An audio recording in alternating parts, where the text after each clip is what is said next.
Welcome back to the shop, everyone. This week's video takes place in September 29th. Oh, I messed up that intro. This week's video takes place in 2025 week 40, September 29th to October 5th. Man, that's the first time I messed up one of these intros. I was thinking about 47 who's in the background and barking away. But anyways, we're going to start out this video by cutting out a shock sensor mount. So, I'm adding some shock travel sensors to the car just for some data for while I'm drag racing.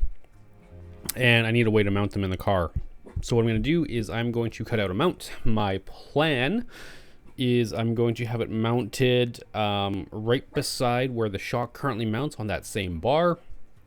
So I'm going to make it the same shape. It's going to be round to attach to the bar and then kind of taper up and then to a round end as well. You'll see here in a second. And yeah, I mean, I love this plasma cutter. You know, I'm not a great fabricator. I haven't spent the time to be good. Could I do this all on paper and draw it out and transfer it to the metal and then, take time cutting it out and, take time finessing it? I could. I haven't been known for that. So I love this thing. All right, so under the car here, I'm just going to quickly throw my shock in, and you can see I've got those two brackets already. You can see they form to the bar that they're on, they extend out, and then they're round on the tip, and they kind of narrow down, so I did the same thing for my shock sensor mount. And so this is my plan right now. It's going to come off that bar, and what I realized is I'd taken a bunch of measurements, but I actually measured wrong. So what I have to do is I have to cut out another piece after going back to the computer and adjusting the drawing out a little bit. I've also always had this kind of little issue with my plasma cutter where it cuts on the horizontal at an angle. So I just added a few washers just to try and get that done. But yeah, so I will recut out that shock sensor mount and hopefully it's the correct size. As you can see, I think I only needed to add like a ½ inch or maybe an inch. Yeah, I'm really liking how this looks. It looks really good. It fits on the bar nice. The slag is minimal. So yeah, back up under here. That's my shock travel sensor, so that'll bolt onto the bracket, and then that will go onto, I'll build a spacer or build something to attach it to the diff in the bracket. That I can do at a later time. That's not a big deal. So what I'm doing here is I'm just kind of fitting this, holding it loosely into place. Is that where I want it? Do I think that's going to work? Yes, I think it is. I'm sitting here thinking, like, I could probably lighten up this bracket a little bit. It doesn't have to be solid. So, yeah, I mean, we're good to go. Let's get this, welded in there. It's very repeatable. I can do the same thing for the other side very easily. Why I'm cleaning this all off is, this comes with what's called mill scale, so it's just a very terrible metal to weld on, and I'm sure painting it would be okay, but it's probably gonna look like crap if I try and paint on the mill scale without a lot of prep work. So just get all the mill scale off and then get back into it. So yeah, just trying to drill out the bolt hole for where the shock sensor bolt will go through. Yeah, it takes a lot of cleaning and readjusting in the vise. So yeah, gonna jump under here, gonna get this bar cleaned off, gonna use a magnet just to kind of hold it in place and make sure it's where I want it to be. Space it off, a reasonable distance, and I'll make sure it's spaced off the same on both sides.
All right, so as you may have seen, I got this magnet out. I've got this bracket where I want it. I have the TIG machine and TIG torch all out and set up, and I'm like, okay, yeah, this is great. This is exactly what I want. So I'm just checking to make sure that I got a good angle for welding. Got my welding gloves on, my helmet's there. We are good to go. And it's at this point in time I realized, wait a second, my exhaust comes over the diff and then comes reasonably close-ish to the fuel cell and under the fuel cell. If I put the shock travel sensor here, my exhaust is not gonna fit anymore. I went, oh my god, I almost made a big fucking mistake.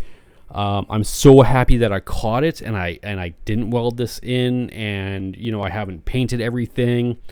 I am just so thankful that I caught this mistake.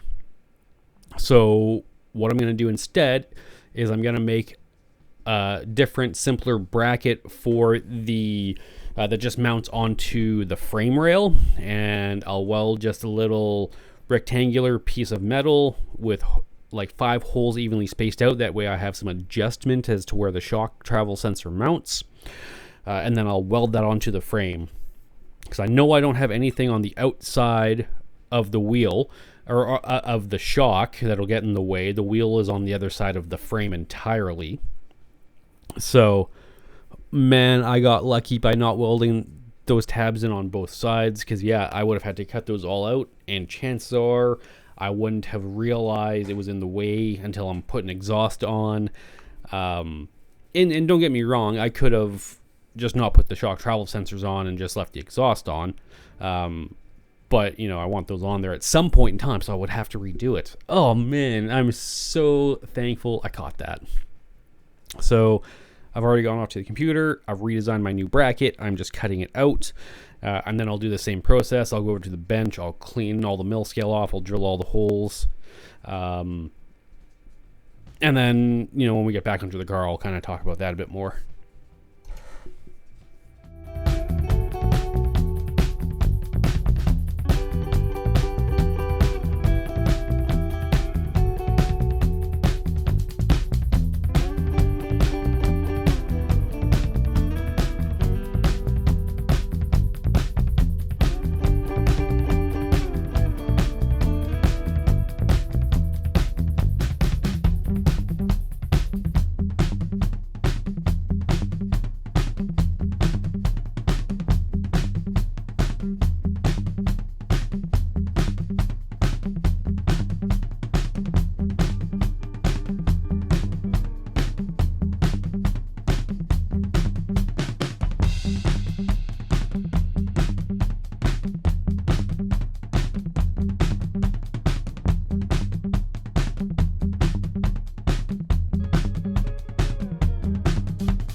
Alrighty, so back under the car. I'm just going to pretty much weld this right in line. There's a little divot on the body. I'm like, oh yeah, that's a perfect place for it. It's probably the same on both. I can probably do it on both sides. And then, yeah, so I'm just going to clean this off. I'm not going to drill the frame yet. I'll get this bracket welded on, and then I'm drilling the 5 holes out with a 5 30-second drill bit, and then I'm going to tap the holes for 8 30 seconds, because that's what the bolt that comes with the shock sensor is. It's a number 832 thread. So get that welded on. Like, I weld both sides on. I don't remember, but in any case, we're going to do both sides. It's the same process for both. Weld it on, drill the holes, tap the holes, profit.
All right, back onto the plasma cutter. So now that we have those rear shock travel sensor tabs installed, I'm moving over to work on some mods for the rear lower control arms. So last year, I just had the e-brake cables zip tied to the control arm, and the control arm's around, and the zip ties kind of moved. So what I'm doing is I am printing out a piece that will allow me to zip tie the e-brake cable on the outside of the control arm and actually have a place for the zip ties to bite into so they don't move and the cable doesn't move. So I think this is just going to be a really good addition to what I had. I kind of modeled it in CAD. Modeling in CAD didn't do great. It got us there, but it wasn't, the best process. So anyways, we're gonna go ahead, we're gonna cut these out. So I did the first one, it didn't work, so I went and rejigged it a bit. I'm gonna cut out the second one here, and then that's pretty much it. We're gonna do what we do when we fab, clean off the metal, TIG weld it on, profit.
So as you can kind of see, I'm not putting these on there perfectly straight. Like, I am putting them on there at an angle, and there is a reason for that. But also the angles that these are going on at, that pretty much makes these control arms, unfortunately, what side they go on now. Before they could have gone on the left side or the right side, but now they're going to be, they're going to have to go on the same side every time.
If you're asking how did I know what angle to put those on, I marked the control arms with a paint pen before I even took them off while the e-brake cables were still on it. So that's how I knew roughly where and what angle to put it at.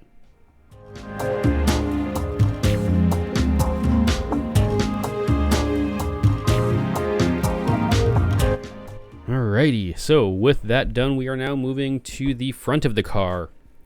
So what I need to do is I need to just kind of loosely put my my K-member up in place. So I'm going to use the bolts initially, and then I kind of move over to just using clamps because it kind of just works better. But I put rear shock travel sensors mounts in, and now I'm going to do the same thing on the front of the car. I'm going to put some shock travel sensor mounts in the front of the car. Because what that's going to do is it's going to let me know, like, okay, when I launch the car, let off the park brake, and, you know, dump the clutch out, is my front end coming up? How fast is my front end coming up? Is it, you know, is it coming up and then bouncing down again instead of staying up? What's the back end doing? Am I squatting? Am I anti-squatting? How high is it? Am I maxing out the shock? Like, does it, you know, after on the hit, does it just instantly max out and then I got no more? And to be fair, I really don't know what any of that data is going to mean. You know, the racing I did last year was the first racing I've ever done in my life.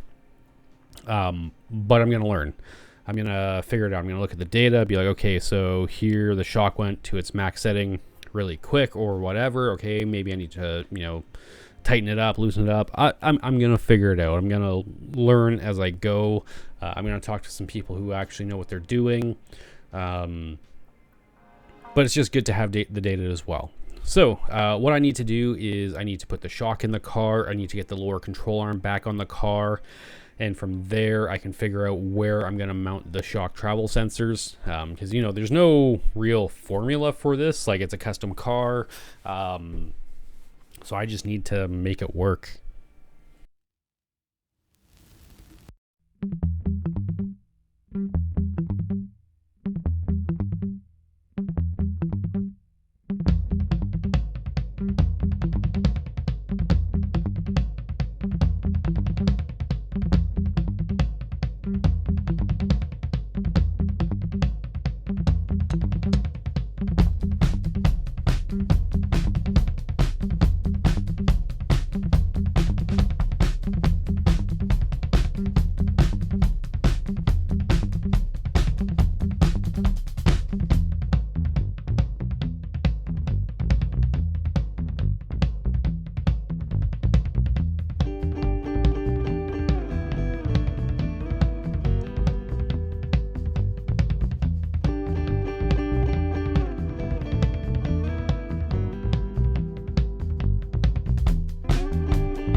So, after you were looking at my back for a couple minutes there, looking at this, I've kind of decided that the front of where the sway bar would usually bolt to is a great place for this.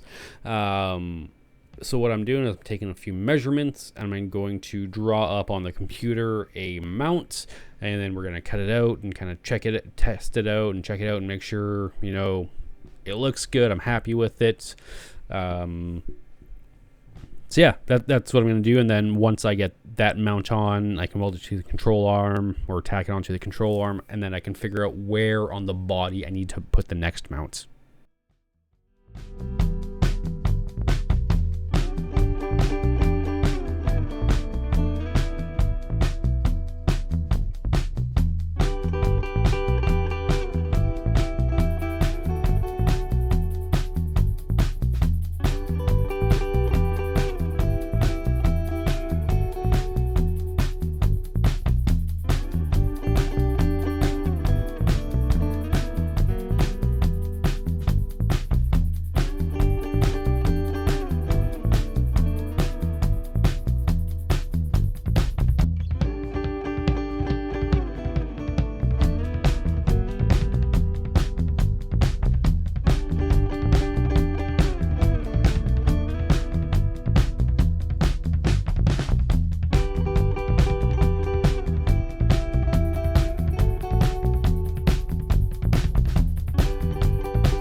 Yeah, I'm not gonna lie, I'm super happy with how this came out. The angle matches the control arm perfectly, which is what I wanted.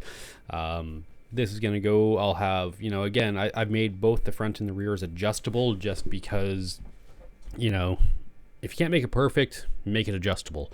It's what an engineer far greater than I'm not even an engineer, but that's what, a good engineer once said, and kind of resonated with me.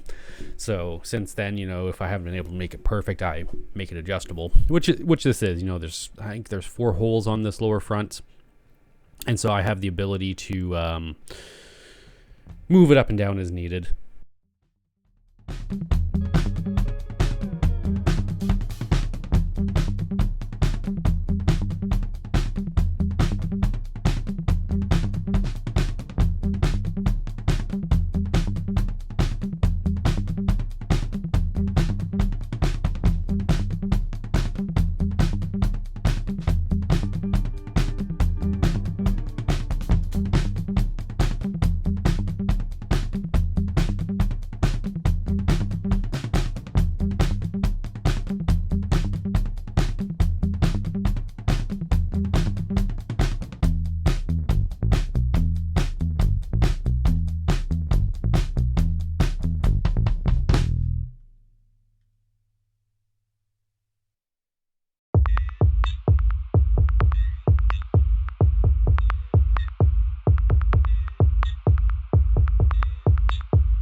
Right, so now that we have that lower one installed, I gotta go on a bit of a tangent here. So I rebuilt this inner frame rail. Oh man, that must have been 3 or 4 years ago now.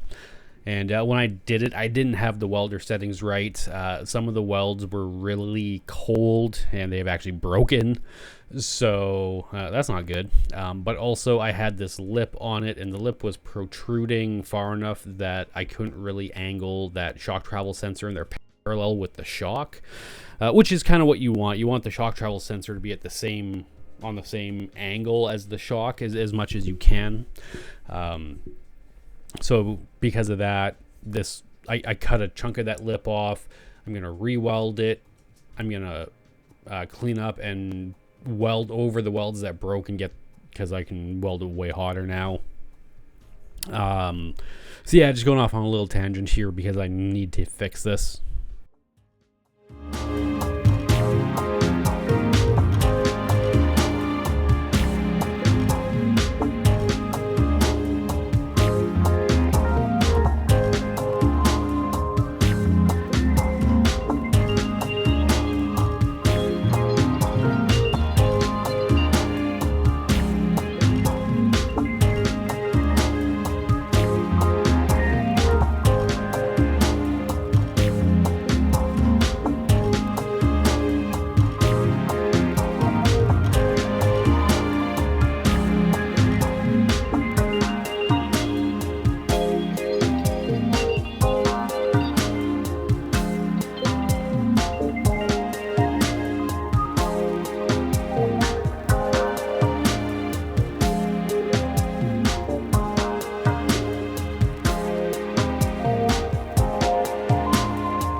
So with all of this all back together, I cut out the exact same bracket that I welded onto the lower control arm to weld onto the body.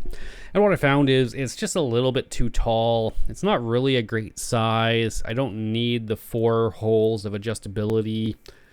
So I actually go back to the drawing board. I mean, this isn't a waste because I'll use this one on the other side. But what I do is I go back to the computer and instead of having 4 holes, I shrink it down to just 2. So it's a little bit more, it's not as tall. I think when I was turning it, the shock might have been hitting it. So that was the concern there.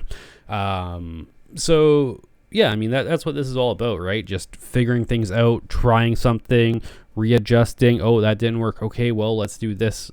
Let's do something different. Let's, just figure this out and make it work. And I really enjoy that aspect of this, is just figuring it out and designing stuff and, seeing that end product. It's very rewarding.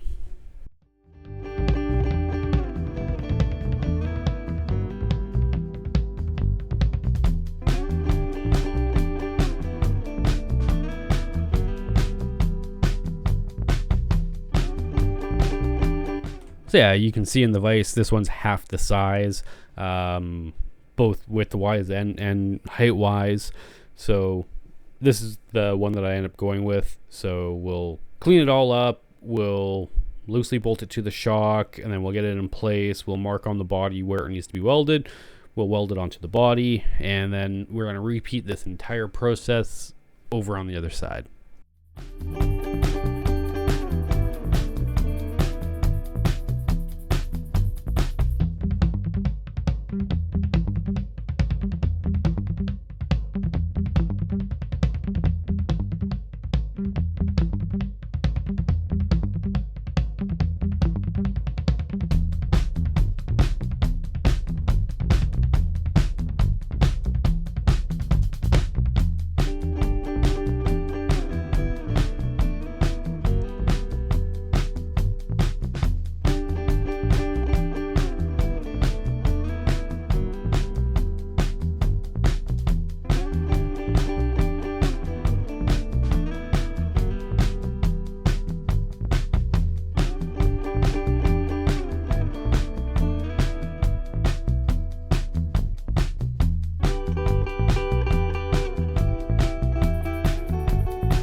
So before I get over to the other side, since I have the control arm up in place, I need to separate the spindle from the lower control arm. Now, why I need to do that is because I want to powder coat these lower control arms.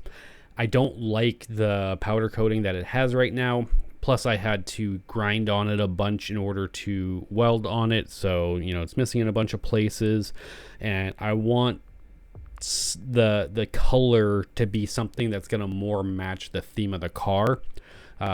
So those are actually, as of today, October 30th, those are actually out for powder coat, and they're supposed to be ready tomorrow. So I'm pretty excited to get those back, because I think the color that I picked is going to match the color that I have for the rest of the car pretty well. But you guys probably won't actually see any of that until I start reassembling. Because if I need to put the engine in the car, that's just motor plates. So yeah, I think that's going to be hidden from you guys until probably like March, April-ish.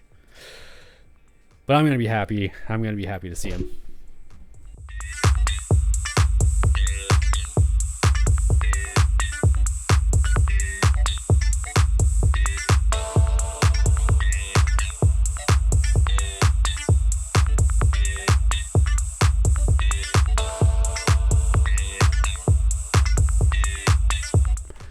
So yeah, just going on another little tangent here, just pulling all the bushings out of the control arm, because, you know, when it goes to powder coat, they gets heated up, and you don't want bushings and stuff in there while it's going in the oven.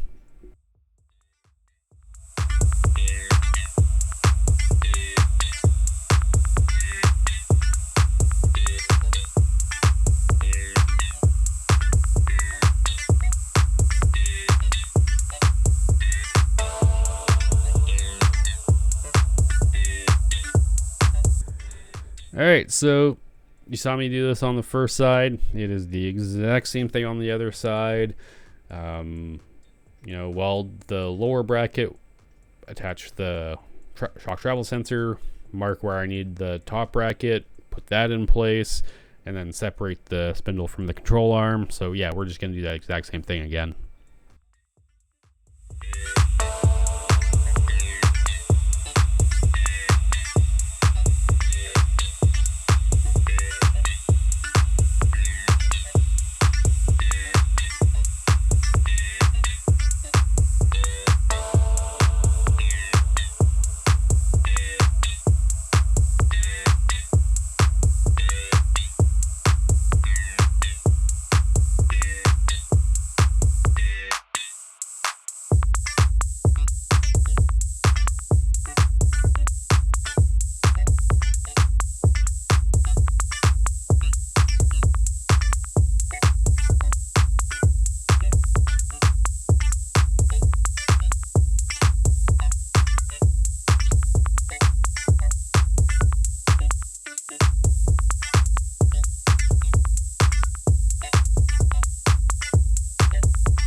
All right, so before I send this K-member off to powder coat, I've cut some brackets off of it and stuff like that, and there's some gouges in it. So what I need to do is I just need to repair all of those holes and gouges, so that when I get it back from powder coat, it looks good. So we're gonna clean off all those areas, and we're just gonna repair it.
All right, so we are going to get into something that I'm really happy about.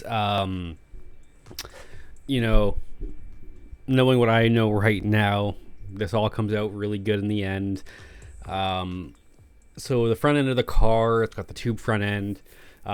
This is a street car, I drive it in the rain. You know, if you watched any of my videos from when I was doing the BC Drag It Challenge, you know, it rained a ton there.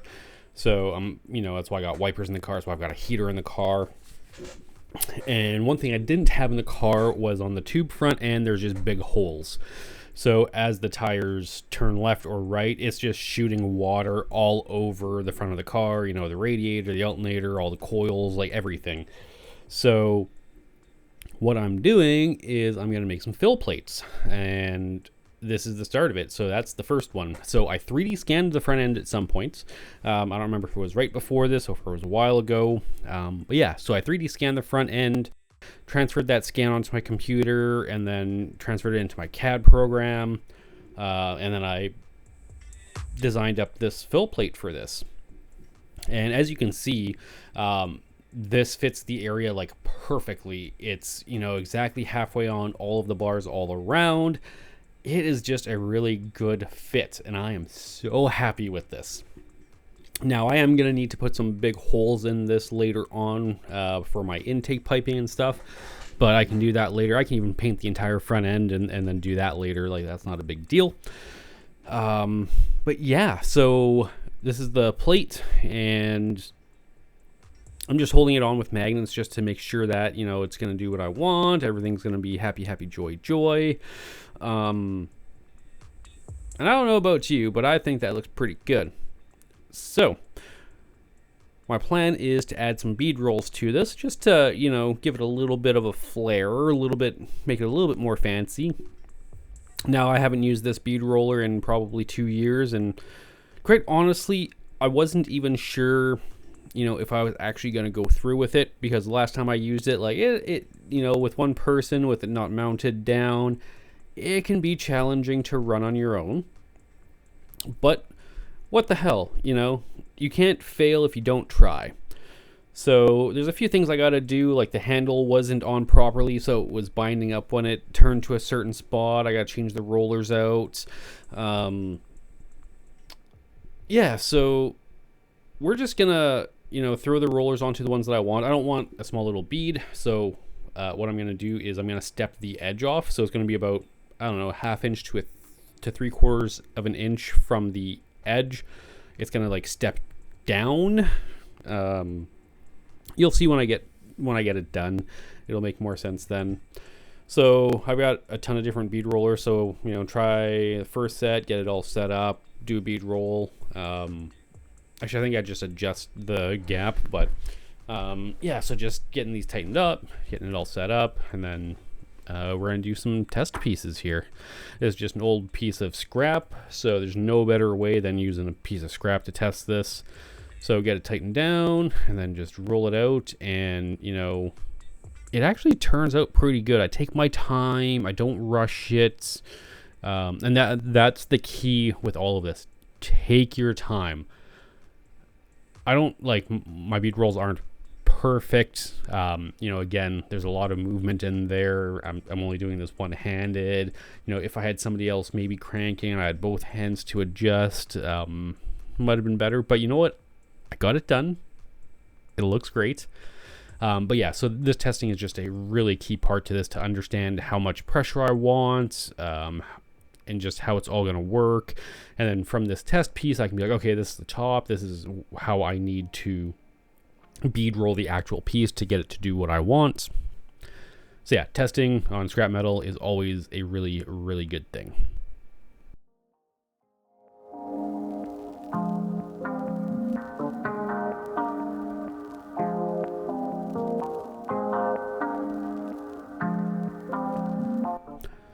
So I looked at the bead roll after I was done here, and I wasn't too terribly happy with it. So I'm going to switch the bead rollers out for just a different gap, a different size, and kind of just hope that those are the ones that I want. And yeah, so after these tests, swap them out for a different set and retest.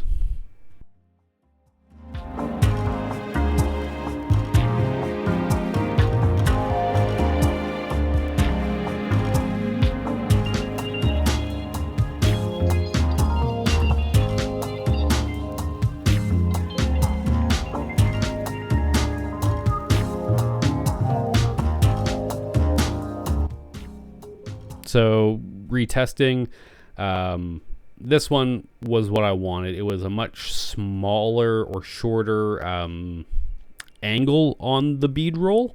The other one was kind of wider. So yeah, this one, I am super happy with this. I think this is going to be perfect.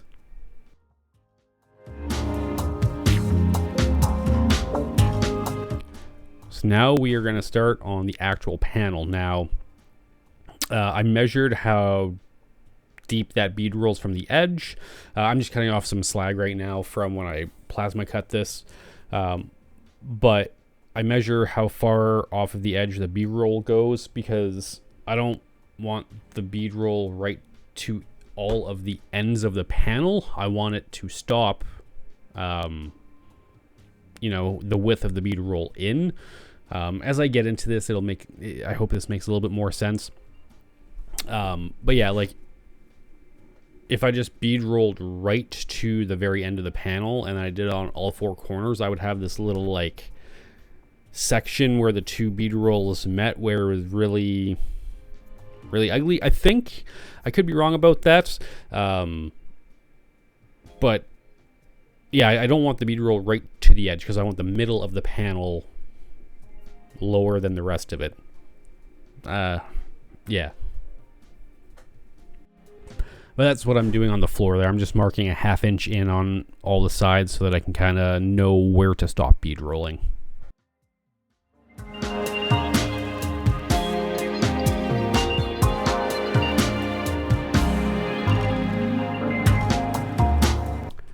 Actually, as I get this up into the machine, this might help you understand what I'm trying to do.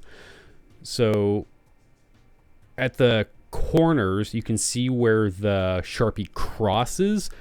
Well, I don't actually want the bead roller to go that far. Like, I don't want it to cross the second line. And the reason being is I want just the center section of this kind of sunk down. But if I went all the way to the end, then it wouldn't really give me the look that I'm going for. So you'll see what I do is I bead roll right up to the line, and then I stop and I kind of turn it 90 degrees and I restart it, and that gives me this really nice corner that is raised compared to the rest of it.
All right, well, folks, with this plate being bead rolled and loosely put into place, that is all the time that we have for this week. So as always, if you've stuck around this long, I'd like to thank you for viewing, and we'll see you in the next one.